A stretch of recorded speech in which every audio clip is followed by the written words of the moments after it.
Hi guys, it's Dwight Tamayo and welcome back to my channel. Andito tayo ngayon sa ating first grower building na kung saan ay meron tayong pinapalaking mga sisiw na nasa 3,000 heads. Ito ay Decalb White galing sa Heritage.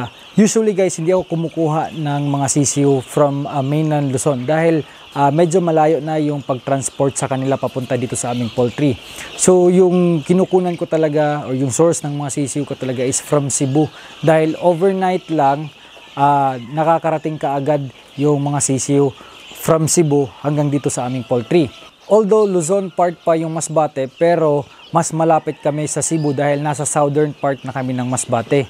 So nung mga nakaraang buwan guys ay naghahanap talaga ako ng makukunan ko ng sisiw dahil yung 5th layer building ko ay magka-call out na or nasa process ng calling out. So kailangan ko talaga ng may replacement at in preparation din para sa bare months na kung saan yun yung mga times na sobrang napakataas ng demand ng itlog sa isang taon. Tinanong ko yung mga suppliers ko if makakapag-provide ba sila ng nasa 3,000 hanggang 5,000 heads na sisiw, pero hindi sila nag-commit dahil ang open daw is nasa June, July or August pa, pero hindi pa talaga ito sure. So dahil nga need ko talaga na magpasok ng mga DOP or mga sisiw sa ating poultry para hindi tayo ma-delay na pag-check-in sa ating building at saka makahabol pa tayo sa mahal na presyo ng itlog sa December or sa Christmas season, nag-decide ako na maghanap ng ibang source ng mga DOP. Since nandito din kami sa Luzon, may mga contact din ako sa Luzon suppliers ng mga DOP, ay doon na lang ako kumuha. So yung problema natin guys ay sobrang mahal na talaga ng pakakuha ko ng sisiw. Imagine guys, ang binayaran ko per sisiw is nasa 85 pesos. Hindi pa kasama doon yung transport fee.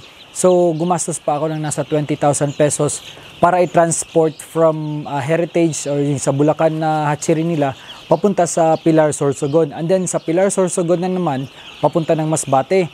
So pagdating sa Pilar, Sorsogon ay meron pa tayong mga expenses na binayaran. Katulad sa barko, bumayad pa ako ng nasa 100 per box. So 30 boxes siya kasi 100 heads per box. So nagbayad ako ng nasa 3,000 pesos sa barko, and then sa mga porters siningil pa ako ng nasa 1,500 pesos. And then pagdating naman sa Masbate Port ay another expenses na naman, and then syempre yung expenses natin sa diesel at sa mga tao galing ng Masbate City papunta dito sa amin, siguro nasa 1 hour pa yung biyahe. So overall guys, gumastos ako ng nasa more or less 105 pesos per chick. So imagine guys, sobrang mahal na talaga ng pakakuha ko ng mga sisiw na to dahil dati nasa 70 to 75 pesos lang yung ginagastos ko sa isang sisiw hanggang dito na sa aming poultry. So marami pa tayong mga other expenses no dahil pagdating sa Pilar, Sorsogon ay pinakain pa natin to ng pakwan. Sobrang mahal na pala ng kilo ng pakwan ngayon, nasa 60 pesos yung bili ng tao ko na nag-handle nito sa Pilar, Sorsogon. Dami-dami din yung mortality natin guys dahil sobrang tagal talaga ng biyahe. Pagdating sa Sorsogon ay naghintay pa ito ng around 7 hours bago masakay sa barko papunta dito sa Masbate. So ngayon sila ay nasa 3rd week na at katatapos lang nila ng Integra 1000, katatapos lang din nila ng brooding. So medyo sinorten natin yung pagbigay ng heater dito guys kasi sobrang init ng panahon. During brooding period, ang pinapakain natin sa kanila ay Integra 1000. Kasi iba talaga yung foundation kapag Integra 1000 yung napakain natin instead of chick booster. Dahil proven and tested na yan namin dito guys sa poultry na less yung mortality at the same time ay less yung morbidity or mga cases na nagkakasakit ang sisiw kapag Integra 1000 yung pinapakain natin. Ang problema lang natin sa Integra 1000 guys ay sobrang mahal na talaga. Dito sa amin ay umaabot ng nasa 2,080 hanggang 2,100 per sack ang bili namin sa tindahan ng mga Integra 1000. So imagine guys, dito ay umubos kami ng around 20 to 30 sacks na Integra 1000 during sa kanilang brooding period. Pero ito sila guys, since nasa last day of 3rd week na sila, ay nagkaroon na kami ng transition ng feeding. Ang kinukonsume na nila ay chick starter crumble. Kapit na sila mag 1 month pero hindi pa nadibik, kaya nagka-problema kami ngayon kasi may mga cases na kami or may mga incidents na kami na nag-prevent pecking or yung pagtuka sa puwitang bahagi ng mga sisiw. Kailangan talaga natin na madibik yung mga sisiw na to kasi sobrang init, nakakadagdag pa yan sa incident ng mga vent pecking.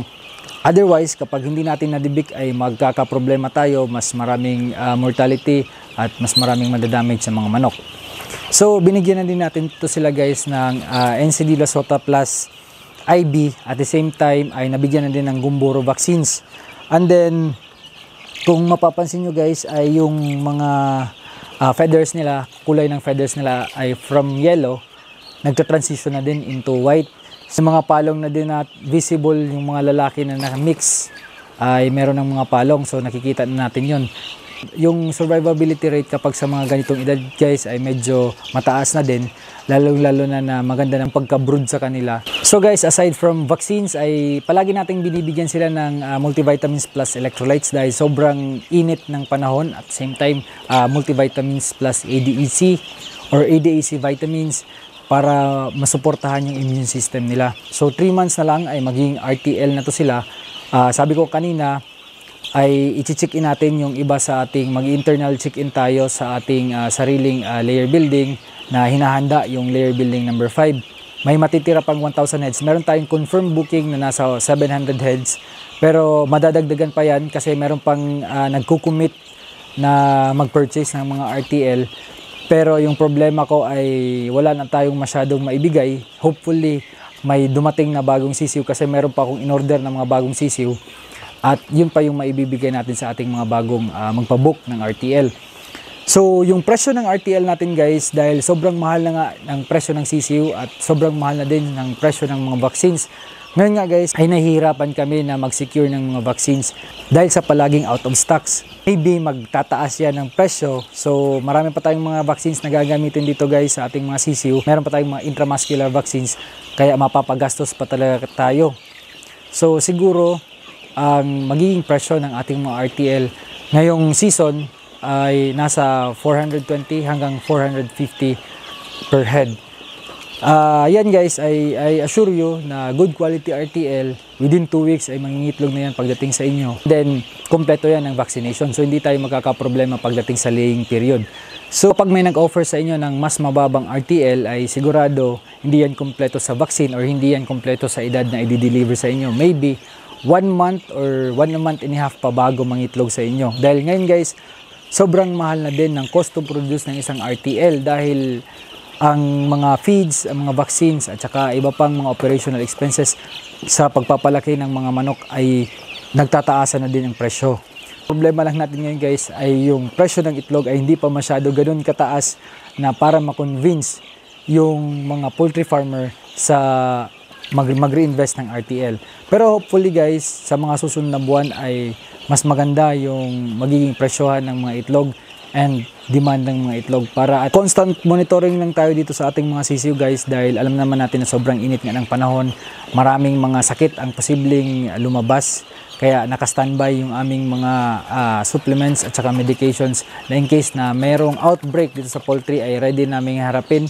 So the next video ko guys ay update ko kayo kung ano na yung status ng ating mga sisiw at same time kung kailan talaga yung exact date ng pag-release ng ating mga RTLs. So guys, maraming salamat sa panonood nyo ng video ito at sana ay may natutunan naman kayo ngayon. Happy poultry farming! Bye!